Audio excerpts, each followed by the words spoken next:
You're listening to KAST. I'm Tom Freel, and with me this morning, David Carr. He is the brand new Executive Director of Sunset Empire Transportation District. Good morning. Good morning, Tom. Let's talk a little bit about your background. Before we went on the air, you talked about all the places you lived, but you did live in Astoria for a period of time. Yeah, Tom, I went to high school here in Astoria, middle school, grade school, Captain Robert Gray Elementary, Astor Elementary, the kindergarten cop school. Junior high, played football on the high school football team. Had that whole experience growing up here. Yeah. And what brings you back? How'd you get involved with the transportation district? Well, I've been in transit since 2013. I was running RTC in Reno, Nevada, a small agency. They have about 75 buses and 55 paratransit vehicles, and we deployed some of the earliest electric vehicles. So one of my specialties is working with advanced vehicle technology and electric vehicles. So after working there for almost 10 years, I went to Cap Metro in Austin, Texas, where we just completed a deployment of 104 battery electric vehicles, working on a project for hydrogen fuel cell vehicles. And I just completed a project there, a research project with the FTA on autonomous vehicles. So we had a 40-foot bus, which was fully autonomous, and we operated it in the yard.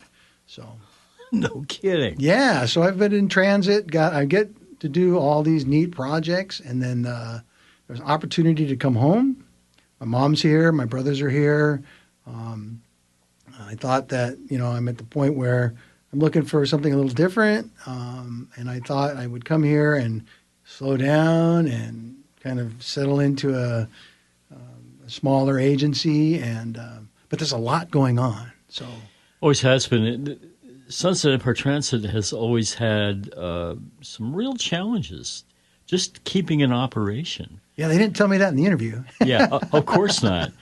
There was a point at which they actually shut down for a period of time. Mm-hmm. I think we are past that. But there's stuff in the news today. Yeah. The state is working on their funding, and the transportation plan there is going to be needing some work. The federal government's in somewhat disarray, and those federal funds, there's a lawsuit going on. 20 other agencies are suing the federal government and because they're withholding the funds. Yeah. So, there's a lot of things that we would like to do and a lot of things we could be doing, but our funding is being delayed. So it's through no fault of our own, there's going to be a lag between our incurring expenses and us getting reimbursed for these expenses. Because it's a little bit different in running a rural transit agency, is where you basically turn in all your information and they reimburse you for those expenses. So we're having to pay for this out of our general fund, and then we wait for the federal government or the state government that money to be reimbursed to us. And so it's not a it's not a quick process. It's a slow process. And with FTA, they did a lot of layoffs in D.C., so their workforce is reduced significantly. And then you couple that with ODOT just laying off hundreds, if not 1,000 people, that it really significantly impacts how this process works. Do you know how that reimbursement process is impacted by the passage of the rescission bill yesterday? I did not see that. Oh, yeah. It went through the House, and it flew through the Senate, and it's waiting for the president's signature. So is that where they're pulling the money back? Yeah, that's rescission. I don't think that impacts these funds because it's kind of a different situation. I think nobody really wants to impact transit. Transit serves a community of folks that are dependent on us for transportation. They get to the hospital, they get to college, they get to their jobs. These are folks that really need a way to get around. And, not everyone can afford a car and all the insurance and the gas and all that. And so the transit becomes a lifeline, and it becomes a way to really support a demographic that either can't drive or can't afford to drive. And so we're helping these folks every day. And I don't think anyone wants to reduce that funding. I think it's just a process that's got bogged down in bureaucracy. Yeah. Well, the Doge cuts probably is what's impacted you most. Yes. Significant impact. But it's not the only impact. There's impact here locally. The state. Well, describe some of that for me. Well, it is a state. The state transportation bill is being which didn't they didn't pass it. So they're doing that. But the impact on ODOT is regional transportation or rural transportation is operated by or managed by ODOT. The bigger agencies, TriMet, if you're a big agency, you get your money directly. So that's a different situation for them. But the smaller ones, we're managed as a group, and we have to wait in line with all those other agencies to get our funds. Well, I think most people are familiar with the buses running around here, but there are other services that the district offers as well for those in need. And maybe you talk about that a little bit. Yeah, paratransit is one of our biggest things. We go from curb to curb service. So we'll pick up folks in a wheelchair or with a disability, a vision impairment. We'll pick them up at their home and take them to their doctor's appointment, to get their groceries, to visit their family. And we do that on they schedule that. So they call us up, we set the schedule, and we go with a smaller bus, and we go and pick these folks up. This is like those folks can't ride the regular bus. They're not mobile enough. They have some impairment that they cannot get to a bus stop. So this way, this service is provided within a certain radius of the fixed route, and we'll go pick them up, take them to where they need to go, and then take them back home. And that's funded by what? The same funding. Yeah. Is it all one pot, or are these separate? They're separate things? Little pots, and so you're basically you get your. I mean, it's complicated, but there's several federal pots, and there's a state pot, and those represent roughly a third. And then there's some smaller pieces like the timber tax and some other smaller things. It's the compilation of all these funds that give us enough to operate. We're talking with David Carr. He is the new executive director of Sunset Empire Transportation District. You've been on the job, about a month? Yeah, it's my third week. Your third week? Third week. Are you good at budgeting?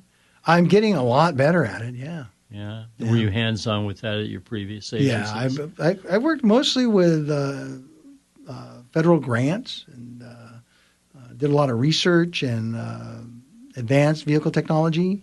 But then I was the fleet and facilities manager for 9 years in RTC, and I managed the facilities budget and the fleet budget on a annual basis, and had day-to-day responsibility for managing and oversight of those activities. So what are you thinking about at this point in terms of this particular agency and the needs here? Have you had an opportunity to kind of lay out in your head where you want to go? Well, it's early in the process, but I would say that we have to look at some options. If the funding that we're waiting for comes through in the normal process, we'll continue at business as usual. If there's a significant delay, we have to look at what services we have to curtail. And what we would do is we would do some reductions proportionate to how long it's going to take to get the funding. And that's a guess. It's a moving target. So what we're going to do is we have like Plan A, which is operate normally. Plan B, which is reducing some services and trying to introduce something like microtransit. Microtransit would replace a route, and we would replace it with a subscription or an on-call service. Similar to the paratransit service we offer now, we would have the same paratransit service, and if somebody else needed a ride where we were no longer providing service, they could call or use the app and get a ride. And we would take them either to where they're going or take them to connect them to the bus fixed route service. So there are some things we can do in the interim to kind of stretch our dollars, offer the same coverage, but reduce the amount of vehicles, reduce the amount of service we provide, because we really can't cover everything if our funds are going to be reduced. And then there's kind of like other phases where we phase out other services as we go. We would preserve paratransit as much as we can. We would have potentially just a couple of routes left, and then everything else would be served with a microtransit concept. This is all in a very preliminary stage, so I don't have any concrete plans. We were talking about this as of yesterday, and Again, it is my third week, so we'll be talking with the board in our next board meeting about all the different options we have, and then we'll develop some really finite plans, share them with the board at the next meeting, the meeting after that, and make some decisions on where the cuts will be and how long, because we really want to just slow play this and get it to the point where we can operate at some level for as long as we can. We don't want to get to a point where we're operating 100% and then just shut down. We don't want to shut down. So we may operate at a lesser service, and then when the funds become available, then we can build back up again. Who's on your management team there these days? I mean, how is the workload divided? Well, we have a finance manager. We have an operations manager. We have facilities folks. We have a paratransit manager. These folks have been here quite a while. They're very good at what they do. I think it's a challenge that we all face. There's limited resources. It's hard to get drivers, so we're always a little short on drivers. Our equipment's really old and in need of refreshing, and we're working on that.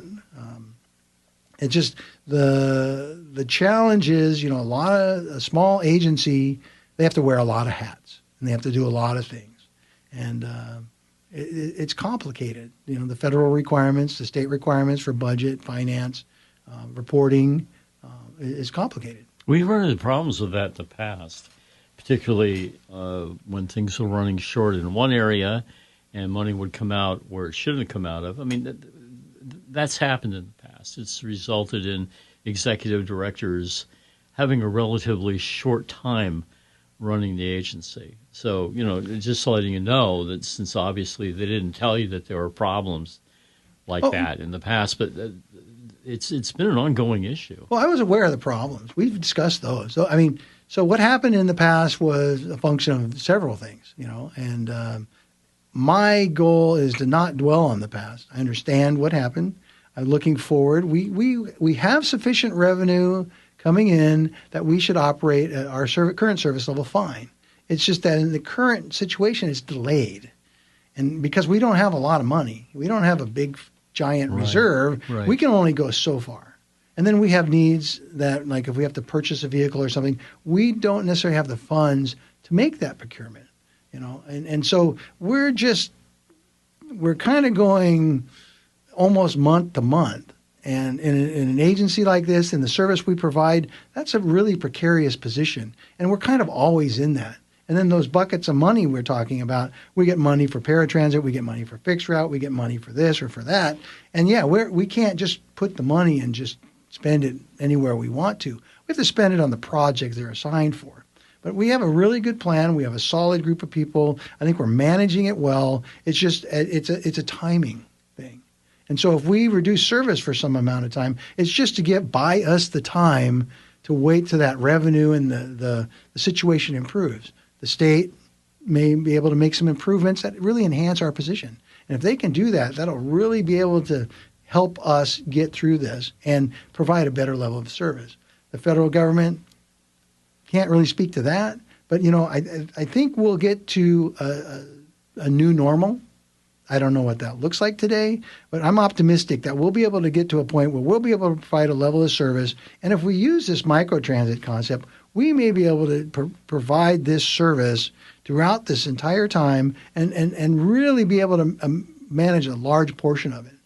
Again, it's all about timing. It's all about our resources, and we're going to do the best we can to meet the needs of the community. We have a service-intensive kind of economy here where you have people who work in hotels and motels, restaurants, that sort of thing.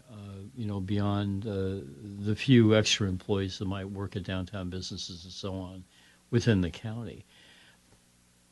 They depend so much on that bus service in order to operate. It was really a mess when it had to shut down for a period of time. So if you were going to be looking at routes that you would cut, what might that entail in Plan B? Well, from Plan A, what we're doing now, we can dial it back incrementally. And what we wanted initially, what we'll do is we'll stop a service, the fixed route service, and we'll be able to put an on-call service available. Gotcha. So initially, I don't think you'll see that. But if there's a route where we take 10 or 15 people a day, we'll stop that service. But we can tell those 10 or 15 people, call us, go on the app, we'll come get you, right? And then we can connect them to the bus. So there's still going to be a way to do that. Now, that doesn't happen indefinitely, and we may not have the resources to carry everybody, but we're going to connect people to the main route, or we're going to take them to where they need to go within their service area. So, are we charging enough for services? Bus transit typically doesn't get enough money from their fare box to cover their service. I mean, in some large agencies, it's 5%. Smaller agencies get maybe 10 or 20%.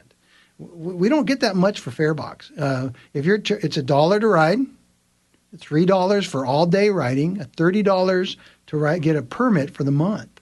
So if you spent $30, you can ride on our system everywhere for a month. That doesn't seem like it's enough. Well, is that we're part of the problem? It really matches the demographic. I mean, $30 to me or you isn't a lot, but if you're on a fixed income or you have limited resources, that's a fair amount. We would like to charge more. I mean, if you were to charge what it costs to ride a bus, it'd be a lot more, and that's not what the purpose. Transit isn't designed that way. It's designed to support folks that either are commuting, which is a different group, and that's a whole other story because we don't have that a lot here. Right. But the commuters are in one category, but then you have people that are transit dependent or transit reliant. And those folks need this to go to the store. They need to go for medical care. They need it to go to college. And those groups typically don't have a lot of excess money. And so this really meets that need and really acts as kind of a safety net.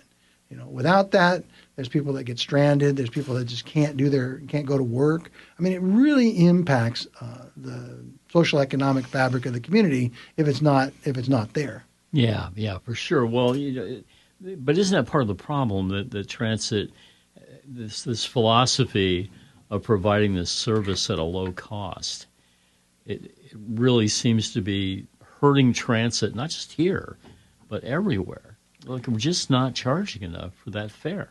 The economics of this has been established a long time ago. Fares were always coins. You put in some quarters. You put in 50 cents, $1 or $2. Even in the big city, it's $2 or $3. It's just that's the way it's been kind of developed. The federal government subsidizes it at the rate where we're able to do that, and we're heavily dependent on those federal dollars to keep operating. For the next 3.5 years, doesn't look like the federal government's going to be stepping up to do a lot of that anymore. Well, the federal government is looking at lots of things, and my impression is they're not looking to impact transit. There's transportation is to bring, like I said, people that need to get to work. Yeah. It transports families. It transports children. There's a whole group of folks that need to get where they need to go. But even on the state level, it was Republicans and a few Democrats that essentially could not agree on that transportation package. And I don't know that transit wasn't part of that. I think that they were looking at trying to make ODOT more efficient, right? I just think it's so up in the air. I don't believe even with a special session they're going to come to something that's going to work. I'm not familiar with Oregon politics, and I really... You will be. Yeah. So, but my impression is that nobody wants to hurt transit. I think transit tends to be the little stepchild, right? And you get kind of put off to the side a little bit. Right. And so the larger issues tend to overshadow it.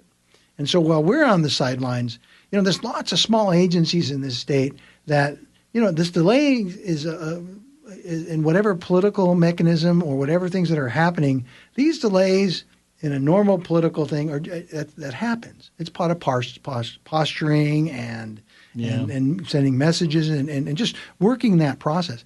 But our margins are so small, and it's not like we have a lot of money. We're living month to month. And so when that money is delayed by a month or 2 or 3 or 4, we may cease operations because we just don't have that kind of cash flow, And so I don't think it's an intent to impact that. I think it's just a consequence of the larger political scheme. Well, let's talk about something more upbeat. Yes. There have been, over the years, various experiments with battery-powered buses and that sort of thing here. Initially, when they brought out a bus and tested it, it couldn't make the hills. Now, that was quite a few years ago, and I imagine that we've seen a little bit more improvement in those kind of buses since then. Is that a direction where the bus needs to go to get off of diesel and to go electric? Is that a direction you would want to attend? So I've been a leader nationally in this field for a decade, and I've been a proponent of it. And I think there's a real opportunity to, have an impact on the environment, have an impact on particularly in an urban area. If you have a dense urban area, and let's say you have a transit center, and all these buses come together there, and they're all using diesel fumes, it's kind of an intense area. Yeah. And that's typically near a freeway or a highway, so now you got more. And in the case like I was in Reno, we were next to the freeway, actually under the freeway. We have a diesel maintenance station, and we're across from the airport. So the air quality was pretty bad. So if you look at electric vehicles, zero emissions, zero tailpipe emissions. You can operate them for a range of 150 to 200 miles.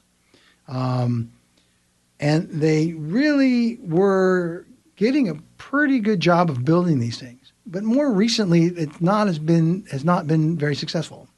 One of the leading companies that were building these buses went bankrupt. Mm.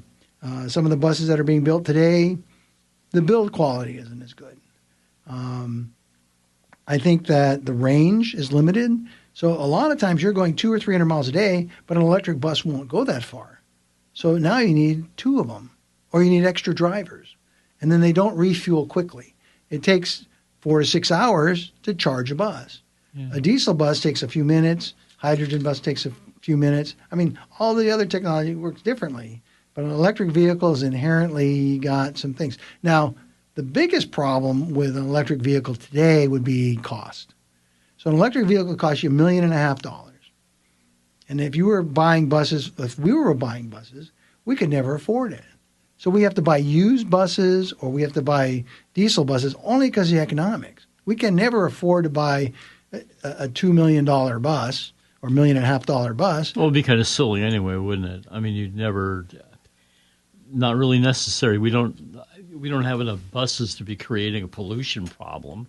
I don't believe. Well, I think pollution is a composite of all the vehicles on the road. So if we could operate cleaner vehicles, that would be to our benefit. Whether it's in this one particular area or across the nation, I think that it's a positive thing to reduce emissions. I think there's ways to do it with compressed natural gas. I think you can use diesel buses with hybrid, so it has a diesel and a battery pack. Oh. So there is technology that exists to do it, but this technology is expensive. I think that you have to go into it understanding it's not a 1-to-1 ratio for buses. You need more buses. And the costs are significantly higher. There's a learning curve for it. So there's a lot of challenges to it. And it's really the current state of the market's just in flux. I'm hoping that the next generation of buses come out will be better. The current generation of buses just are not quite ready for prime time. This may be a silly question. Don't feel bad about telling me if it is. But do we actually own the buses that we have? Oh, yeah. We do? Yeah, we own them. Do we have loans on equity out there that we're trying to do? No, it's not like we have car payments or anything. Okay. No, we own the buses outright. The problem with our buses, so if you have a bus that the FTA requires you to run a bus for 12 years. Oh, really? And maintain it and operate it. All of our buses are at or near the end of their life. Yeah. They have 500,000 miles on them. We have one mechanic. And, we have to maintain this fleet of buses. And as any vehicle gets older, sure, it requires more maintenance. Yeah. The parts are harder to find. You have vehicles out of service longer. And so that presents an issue.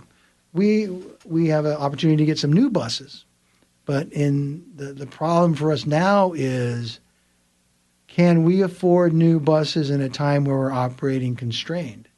You know, do we spend the money to buy the buses, or do we spend the money to keep operations going? And this opportunity right now is, and this is probably going way too far in the weeds, but we have a chance to buy 4 new buses. They cost $750,000. We only have to pay $100,000, and the rest is funded by the federal government, and we have a grant for that. So the question becomes, do we buy these buses for $25,000 each, or do we keep the $100,000 and forego them because we need the $100,000 for operating? It creates quite a conundrum for us because we're not going to get buses any cheaper, and we're not going to get buses any sooner, and we may not even get them later if that funding source dries up. So we're really in a tough spot right now where we have to decide, can we afford to do this and at the same time cut service back? It really is a challenging time, and it's a challenging situation, and I think that we're going to really have to think long and hard about how we continue to operate here. Thanks so much. It was a pleasure talking to you. All right. Thank you. David Carr, Executive Director of the Sunset Empire Transportation District.